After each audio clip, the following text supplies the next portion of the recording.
Last week I told you about the NDP's star candidate for Vancouver-Langara, James Wang, and his shady business history where he was vice president of a holding company that opened Pattison College, a career college that the government of Ontario deemed was not operating with honesty or integrity.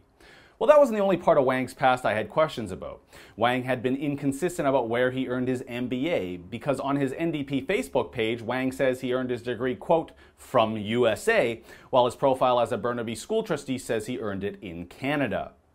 And Wang has repeated the claim many times that when he was first elected to the Burnaby School Board in 2008, that made him the first immigrant from mainland China to be elected to public office in Canada. This is a completely bogus claim.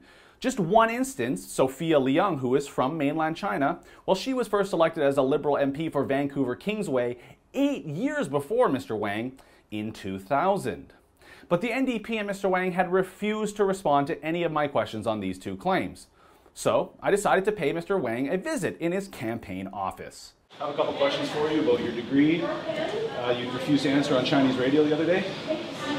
You hung up the phone. I have something to do.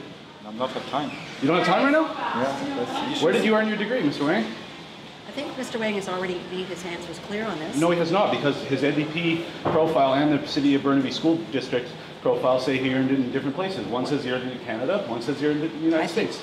You can clarify it right now for me. We've had a discussion of this, and he has said all he wants to say. Mr. Wang, are you not? No, you're why not. did you claim to be the first mainland Chinese immigrant to be elected? It looked as though he was going to try to run away from me at first, but eventually Wang decided to answer my questions about him claiming to be the first mainland China immigrant elected in Canada. I don't know why you ask this question. I'm not me to claim this once. People talk, right? It's not a big issue. You know, people talk I'm the first guy from mainland China to be elected in BC or whatever, right? No matter first one, second one. Is that a matter? Is that since you're interested? Question like this is not any meaningful, right? It's nobody to claim this. You heard him say there that he nor anyone else ever made the claim he was the first mainland Chinese immigrant elected. The problem is he's made that claim multiple times, including right here on his profile of the City Burnaby website. Quote, with my election in 2008 to the Burnaby School Board of Education as a trustee, I became the first immigrant from mainland China to be elected in Canada.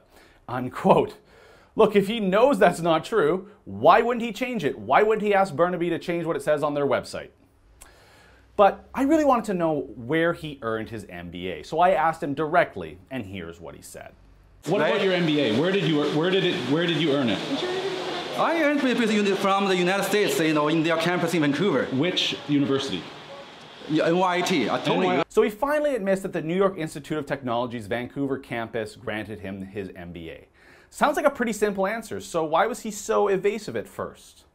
And look how quickly his staff pushed me out here as I tried to ask if his degree was tied to Pattison College, the college that he helped start. And remember, the Government of Ontario investigation found that they were granting degrees they were not authorized to grant. Who granted it? Was it Pattison College? That's Pattison College grant you the degree? I told you already. I tell you already. Okay, thank you, Mr. Wang. I appreciate your time.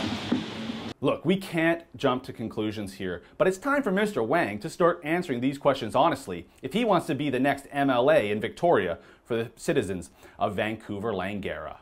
For the Rebel.media, I'm Christopher Wilson. We are in the home stretch till Election Day, May 9th, so keep it locked to the Rebel Canada YouTube channel for all your updates between now and then.